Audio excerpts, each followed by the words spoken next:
आप सभी लोगों को छठ पूजा की हार्दिक शुभकामनाएं। कौन है छठ मैया और क्यों करते हैं इनकी पूजा? पढ़िए छठ व्रत कथ। छठ पर्व षष्ठी का अपभ्रंश है। कार्तिक मास की अमावस्या को दिवाली मनाने के 6 दिन बाद कार्तिक शुक्ल को मनाए जाने के कारण इसे छठ कहा जाता है। ये 4 दिनों का त्योहार है और इसमें साफ सफाई का खास ध्यान रखा जाता है। इस त्योहार में गलती की कोई जगह नहीं होती। इस व्रत को करने के नियम इतने कठिन हैं, इस वजह से इसे महापर्व और महाव्रत के नाम से संबोधित किया जाता है।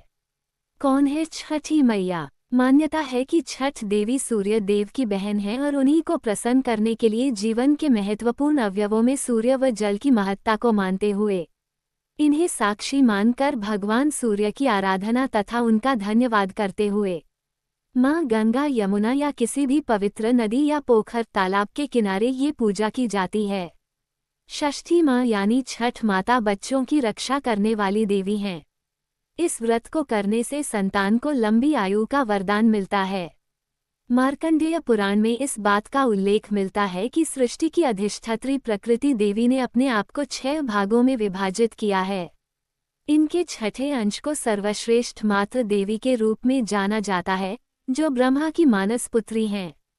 वो बच्चों की रक्षा करने वाली देवी हैं। कार्तिक मास के शुक्ल पक्ष की षष्ठी को इन्हीं देवी की पूजा की जाती है। शिशु के जन्म के 6 दिनों बाद इन्हीं देवी की पूजा की जाती है। इनकी प्रार्थना से बच्चे को स्वास्थ्य, सफलता और दीर्घायु होने का आशीर्वाद मिलता है। पुराणों में इन्हीं देवी का नाम कात्यायनी बताया गया है, जिनकी नवरात्रि की षष्ठी तिथि को पूजा की जाती है। छठ व्रत कथा के अनुसार प्रियव्रत नाम के एक राजा थे। उनकी पत्नी का नाम मालिनी था। दोनों की कोई संतान नहीं थी। इस बात से राजा और उसकी पत्नी बहुत दुखी रहते थे। उन्होंने एक दिन संतान प्राप्ति की इच्छा से महर्षि कश्यप द्वारा पुत्रेष्टि यज्ञ करवाया। इस यज्ञ के फलस्वरूप रानी गर्भवती हो गईं। 9 महीने बाद संतान सुख को प्राप्त करने का समय आया तो रानी को मरा हुआ पुत्र प्राप्त हुआ।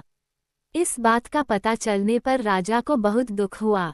संतान शोक में वह आत्महत्या का मन बना लिया। लेकिन जैसे ही राजा ने आत्महत्या करने की कोशिश की, उनके सामने एक सुंदर देवी प्रकट हुई।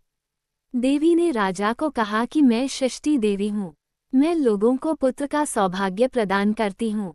इसके अलावा जो सच्चे भाव से मेरी पूजा करता है, मैं उसके सभी प्रकार के मनोरथ को पूर्ण कर देती हूँ। यदि तुम मेरी पूजा करोगे तो मैं तुम्हें पुत्र रत्न प्रदान करूंगी। देवी की बातों से प्रभावित होकर राजा ने उनकी आज्ञा का पालन किया।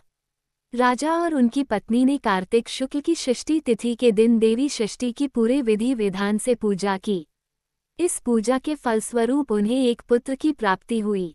तभी से छठ का पावन पर्व मनाया जाने लगा। छठ व्रत के संदर्भ में एक अन्य कथा के अनुसार जब पांडव अपना सारा राजपाट जुए में हार गए, तब द्रौपदी ने छठ व्रत रखा। इस व्रत के प्रभाव से उसकी मनोकामनाएं पूरी हुई तथा पांडवों को राजपाट वापस मिल गया। अगर आप लोगों को ये कहानी या जानकारी अच्छी लगी हो तो प्लीज़ कमेंट करें, लाइक करें, शेयर करें, सब्सक्राइब करें। छठ मैया की जय।